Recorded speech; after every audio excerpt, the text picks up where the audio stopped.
Yeah. Oh, cool. Excellent. And we're live. How you doing, Jeff? It's Friday. Can you complain? Well, you could, but then someone should slap you. Right. Yeah.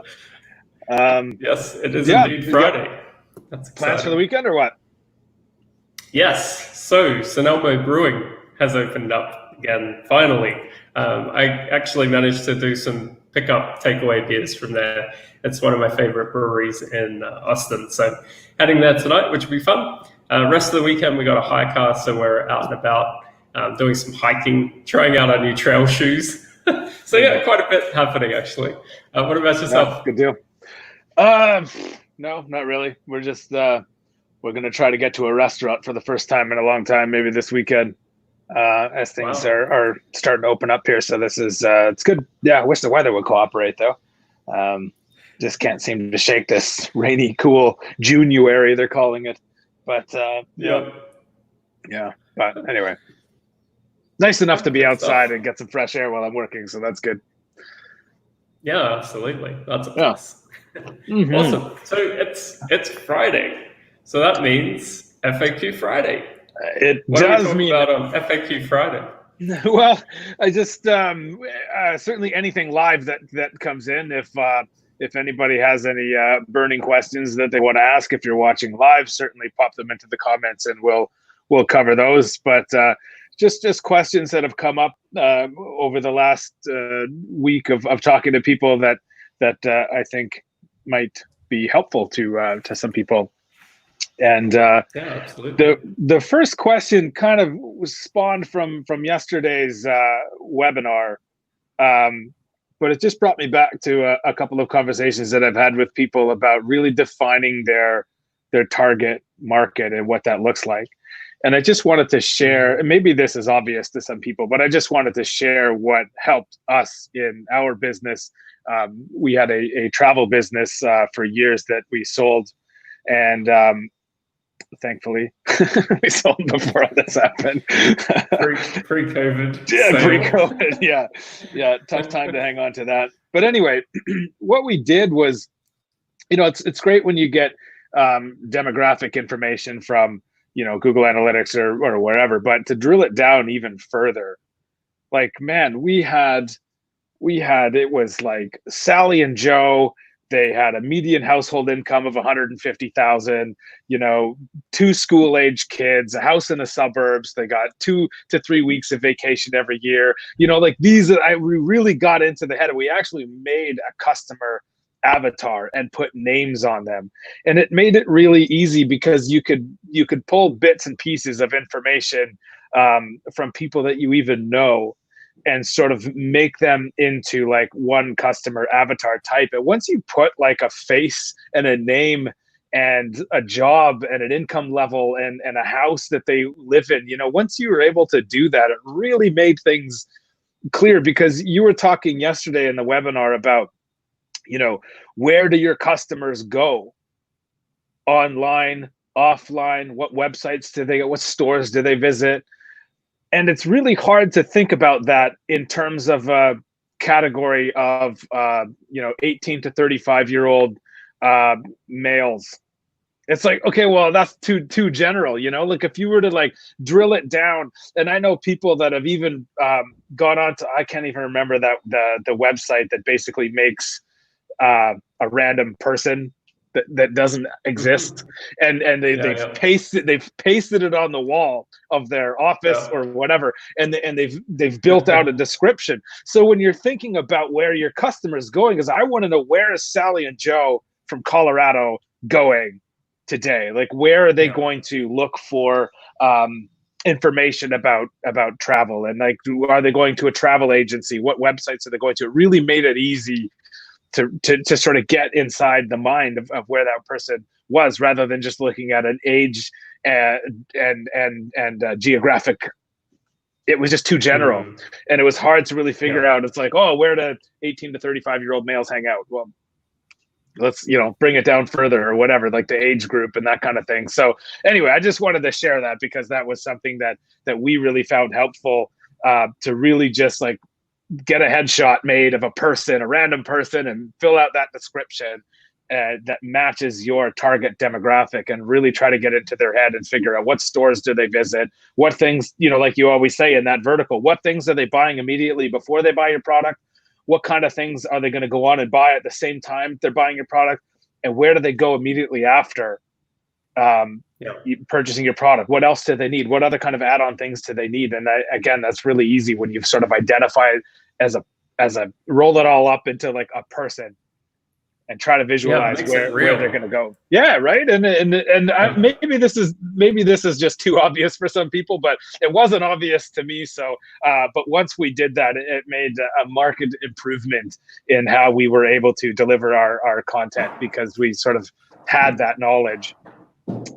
So anyway, moving on, unless you have something to add to that. For Amazon, say you're a brand that sells just on Amazon, a lot of our audience is FBA sellers. You can get caught up with just looking at the numbers, like looking at volume, what can I rank for? You're kind of living in Amazon and forgetting about who's on the other side. And the reason creating a custom avatar, which is what you're explaining here, is so important, is because then you can start saying, well, where else are they going? And figure out how to reach that person. Like we talked about yesterday, most people say, I want to diversify off Amazon. So they go, let's go to Facebook ads. But it's a very different process of an ad to a sale on Amazon, on Facebook, than it is on Amazon, because Amazon, they're there shopping already, right? It's a different approach that needs to be taken. So totally 100% agree. And you don't need to be right. And you can create multiple avatars. We did this in back when I was in digital marketing for a large firm. We did this. We had multiple avatars, so we knew who we were talking to for what product and service and that type of thing. You can do the same with your products. So well worth doing. Yeah, paste that picture on the wall and say, I'm going to develop this product. Will that person buy it? You know what I mean? Like that's what it's for. But I mean, if Amazon is anything like Google, and I think that they kind of are when they come to their algorithms and that kind of thing, they're always trying to make the UX better. Like they're always trying to make that user experience better. And so when you're producing content and creating your listings and all of this, much the same way that you'd be producing content on Google, they have their algorithms and they're looking for key things. So you kind of have to write for a robot, but you also have to write with your customer in mind too. So it can't be, you kind of have to create for both worlds when you're creating your listing. So, but I mean, every time they improve their algorithm, they're trying to improve that user experience. So really having that customer in mind and writing with them in mind is important. And I think becoming more so. So anyway, that's that. Just had a few conversations recently with people that are like, really wondering. It's like, well, I have like an idea of what my target market is, and it's like, well, drill it down further. Cool. So had another question this week about age of the business, and I think I know what you're going to say, but I'll let you sort of expand on it. But basically the question was, can I sell a 1-year-old business? And if people are really trying to get into that cycle of, because everybody likes the build process, not necessarily the maintenance. I mean, that's boring, right? Like you want to blow up the balloon. You don't want to keep having to put hot air into it all the time. It's boring. You want to build it. And then some people just want to keep creating that cycle. And they want to build, they want to sell, they want to build, they want to sell. And these people that are talking to is like, how long do you need to wait? Can you sell a 1-year-old brand? Yeah. So you can, but should you is the real question. I look at this as value, like how to capture the most value. And I think age is one of those things, age in business, history of business, is something that everything else being equal, the longer the better. It gives the buyer more confidence in the future if they've got more history to help model the future. You've been in business longer, you've made more mistakes, you've overcome more roadblocks, you've optimized things better with longer periods of time. The absolute minimum, realistically, for a proper exit, and this is just the average exit, mind you, average multiples that we're seeing, is you need at least 2 years for the buyers to see year-over-year growth. year-over-year trends. They want to see what seasonality looks like, what growth looks like, what's actually moving in the business. Ideally, 3 or 4 years is really a better time to sell. But we talk a lot about the startup phase, the growth phase, and the optimization phase. It's really tough to be even into the growth phase in a year. Maybe you've just got one hero product that's working and profitable, and you want to sell. Well, you can, but it's not the way to maximize the value of the business when you sell. So we don't actually deal with businesses that are just a year old. We want to see at least 18 months, 2 years of history or greater. A lot of the deals we're working on now are 3 to 4 year range. That's really the sweet spot where you can start coming out of that growth mode and into optimization mode. Yeah, exactly. You just know more the longer you've been in business. There's just more for a potential investor to understand and model, if they can sort of visualize more, if they apply their processes to your business, there's just more there's more of everything. You just know more. Yeah, exactly. Yeah. 100%. So yes. So anyway, if you're listening, yes, you can sell a 1-year-old brand, but that's not the way to maximize the exit, because there's just not much there to know. Okay. This other question here I get quite a bit, actually, and we've sort of touched on it from time to time, but it's basically when to engage a broker. So I talk to a lot of people who are in sort of an exit planning idea. Perhaps they're sort of they're getting out of growth and thinking about moving into the optimization phase of their business, but they're like, okay, how long does that go for? Like, understanding that it takes a few months to sell, like, to go through the whole sales process. And I think people often think that once you engage with a broker, things stop.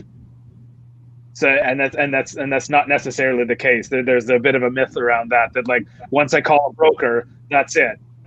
Business is stopped. I've stopped earning, like everything is stopped, which isn't the case. But I'll let you expand on this a little bit. When to engage a broker, like if you're entering in the optimization and, knowing that trailing 12 months is really important, like when in the process to really get the thing started with a broker. Yeah, so depending on the broker, actually, would depend on when to engage. Truly, because depending on what they actually do and what they offer and what their skill set is, maybe they are just good at selling once it's ready to sell. In our case, we want to talk to clients as soon as possible. In fact, we had a call, a mastermind on Monday, right, with people that were just starting out. And that was great because we can give them some direction, what to look for, what to think about on the entry into the business. So there's no real too soon time to start talking about an exit, optimizing for an exit, understanding which part of the business cycle you're in. So are you still in startup mode or are you in growth mode? Growth mode is really where you're expanding. Startup is to just find that hero product. Growth mode is where you're expanding the product range to the same target market, the avatar, like that we just talked about. And then the third stage is really where you want to start thinking about selling. It's when you're optimizing the business for profit. It's very difficult to maximize the sale value, the exit value of a business if you're still in growth mode. So understanding which stage of business you're in is really important. What to look at to optimize the business. That's where we help a lot of our clients actually in exit planning, is a true deep dive on their business, understand where they're at and what they need to do next. So this is something that, quite honestly, we want to get involved as soon as possible. You want third-party advisors as early as possible. So, we've got a client right now with tax planning was a consideration. We introduced them to some tax advisors. They're getting a picture on what the tax on their sale actually looks like well early before even going to sell. And this impacts your net result. So all of these pieces are pieces of the jigsaw puzzle that is selling your business for the maximum value, highest value, best deal terms, but also making sure the end net result is what you want, and not going through it all and then going, oh shit, we didn't optimize enough, we didn't sell for enough, we didn't whatever, we didn't plan well enough, because no one really thinks about this until it's too late, right? But we go through this all the time with our clients. We want to help maximize your exit. So get us in there as soon as possible. Reach out to Jeff, have a chat, and yeah. That's my thoughts. Do you have anything to add on that? Yeah, just to add on that, you know, like if you're looking for, like we have a fairly consultative approach, and you know, when we go through that audit process as the first piece of business that we do, we might find something that would cause us to pump the brakes. There might be something in the business there that's not quite right. It needs to be fixed. And so all of this takes time.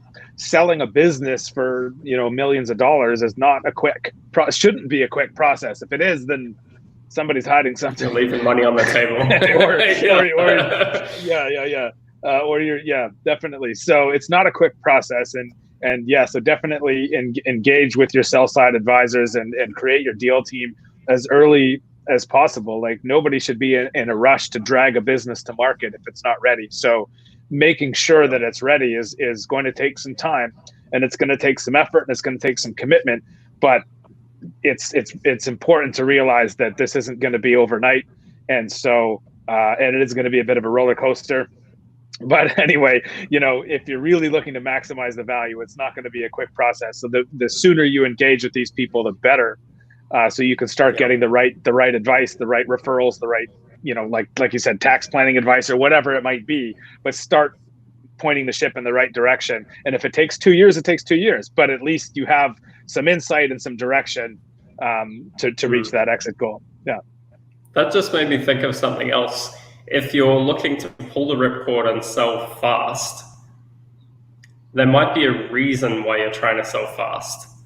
And if you are in a rush to sell and it's actually something wrong with the business, like, you know, something's coming, you just get a sense that competition's coming and I need to get out quickly, the buyer's going to see this. And just getting an offer isn't the deal. So if something's changing through the deal process, chances are that you might not make it to the finish line anyway, if you're just trying to quickly rip the Band-Aid off and get out before the ship sinks, to mix metaphors or whatever. But you know what I mean? Like,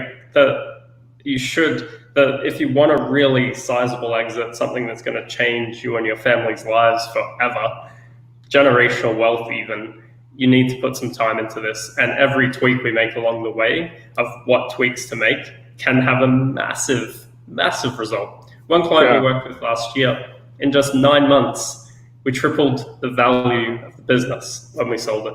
Tripled in 9 months. It became a unsellable, maybe 6-figure deal to a very sought after, highly competitive 7-figure exit. I think that's a pretty good result. What do you think? Yeah, I think it's awesome. And, you know, a lot of people, you know, kind of eye roll and whatever about when I say get your books done. You know, get your books done, get them up to date professionally and get them managed. And you get these, you know, like, it's like, oh man, like I got to pay this person, got to pay that person. Now I got to pay, you know, $3,000 to get my books done. But guess what? Like, you know, you've mentioned these things too, where there's like, you know, you find a miscategorization of $50,000 in your books. Well, at a 4x multiple, that's a $200,000 difference. Like, everything is multiplied, you know, so get your books done and get them done right is really, really important, because that's, you know, yes, you're spending money now on these things, but it's going to possibly get you more money when you go to sell. And that's, you know, it's you spend money to get more later is you know, it's kind of tough when you think about that, but that's just the way it goes. But I mean, spend the money the right way now to get these things all cleaned up will help to maximize that value and get. And oh yeah, we've got a question here. Cool. Yeah. Okay. So as you know, I'm in the exit phase. The more I optimize my business for sale, the less I want to sell it. Yeah, that's a nice side benefit, actually. But my category has reached ceiling in Amazon. I want it to keep growing. What do you think is best for the sale? Growing it outside of Amazon or building other brands in other categories? Oh, okay. This is a good question. This is a loaded question, but just to jump on that first piece of this comment, that's a good problem to have. I love it when people come, when people sort of go through like maybe an audit or they get some outside advice and they start optimizing their business, and all of a sudden, they're doing less in it and it's more profitable, and maybe they don't want to sell, and that's, that's all right too. The result is you have a more profitable business, and it's much more enjoyable to run a more profitable business. But reaching the ceiling on Amazon, to me, would be a signal to get off of Amazon and start growing that. And we talked quite a bit about that yesterday during the webinar, but I'll let you expand on that. But I just find that getting off Amazon is just adding so much value to, I mean, there's just no limit to what people would pay once you reduce that distance, like you talked about, between the customer and your business. And anyway, I'll let you sort of take that one away, because this is I know this is something that you're quite passionate about. So yeah, for sure. Well, I echo your thoughts on the first piece here, that optimizing the business for sale. Man, we've seen some clients that they didn't realize how bad it was, but they were super unprofitable or operating on razor thin margins. And that's just not fun for anyone, juggling loans and things. But once you actually get the cash flow right in the business, you might not want to sell. And honestly, this might sound weird coming from us because we're success fee driven for the most part. We're happy for that to be the result for you, because it's fucking hard to build a business from scratch, man. If you build a cash flow machine, why not enjoy it a little bit before selling it? Well, we always say our goal is to get you the best result. And if the best result for you is to keep your optimized business, then great. Yeah, absolutely. But specifically on the second question, this is a great question. And okay, so there's a couple ways to think about this. One is, I have a skill set on Amazon, so it's very easy to say, well, why don't I optimize more with Amazon? And if you feel like you've maxed out your category, I would actually start with what we started talking about, is go into the avatar of your customer first. Figure out what their wants and needs are, what they're buying before, during, and after. You've probably found a ceiling in that category, or those categories that you sell in, but not of what your avatar, your ideal customer, is buying. So that's one thought. Second thought is to grow outside of Amazon. Once you know who that avatar is, where else are they buying? Where else are they researching? Who else has your customer already, which we talked about at length yesterday? I'd start there. And the reason I'd go there instead of starting a new, completely different brand is, if you can maximize and focus on a single brand and grow that larger and more diversified, every time it'll be worth more than a larger, same size business. So they're both doing 10 million in revenue. One's a single target market that's diversified sales channels. What the other is 2 or 3 brands just on Amazon at 10 million in revenue. The diversified brand, targeted brand, will sell for double, if not triple more than the Amazon business, sometimes even higher. Like the advantage of building a real business around a target market, a real brand, diversified sales channels that you control, that's the hardest thing to do, which is why it's so valuable. And we actually went through some shortcuts on how to do that yesterday. So if you haven't checked out the webinar we did yesterday, we titled it The Biggest Opportunity in FBA, which I firmly believe it is. And I believe we've dropped the webinar link in the Facebook group now. Unfortunately, the video didn't record, which is frustrating, but we have the audio and the slides, so you can jump into the Facebook group, Double Your Exit Community. Go there, check out yesterday's webinar, and we'd love to talk more about it. But really great question. Love it. Yeah, awesome. Yeah, no, I love that. I love the way they're thinking, and when you say, as you know, I'm in the exit phase, we don't know because I can't tell who you are, but that's okay. But anyway, that's great that you're in StreamYard. We can't, unless you give authority. StreamYard doesn't push the name through, unfortunately, but that's okay. Right. We'll catch up with you. But that's great. That's great news. And if you've really hit that ceiling with Amazon, if you keep going with Amazon, that like you talked about yesterday, there's an upper limit. You want to talk about you've reached the ceiling in your category. There's a ceiling at which an investor will pay for a single channel risk. But yeah, if you've built that brand out around and get off of Amazon and start developing Shopify, mailing list, influencers, whatever you want to do off of Amazon to go direct to those customers, it's like that's when buyers start competing with each other for your business, right? Yes, absolutely. Oh Yeah. no, it's Antonio. Hey Antonio. Ah. Oh, and he was on the webinar yesterday. Excellent. Oh, good. Excellent. Is there a follow-up question there? Yeah, so we'll reach out to you separately, Antonio, on that one, because it's kind of specific to your business. So that's Got okay. it. Yeah. Got it. Do we have any other questions? I do have another question here, and there was, and this has to do with the team, and people have hired some people. Maybe they have a couple of employees, some VAs or whatever. When do they start the conversation of that they're potentially selling the business with their employees? Because sometimes like a strategic investor is not necessarily going to want to take the team because they already have their corporate infrastructure in place, whereas a financial investor might need that team to come with the business. So, and because we want to appeal to both groups, you sort of need to let the cat out of the bag at some point that, unfortunately they might not have a job, or whatever the case may be. But like, at what point do you have that conversation with the team, and do you have any advice around that? Yeah, so it really depends on a case-by-case basis. We've seen clients not tell their team at all. We've had others that really took it seriously and had those conversations early. I think it really depends on your team's structure. So the ones that seem to take it more seriously and have those conversations earlier have a team in person. Like they have a team in an office, let's say, and they know if you're working side by side, you kind of get to know each other a little bit better, right? When we were in PVC together, it was different than now we're working remote. Just you have that bit more of a bond.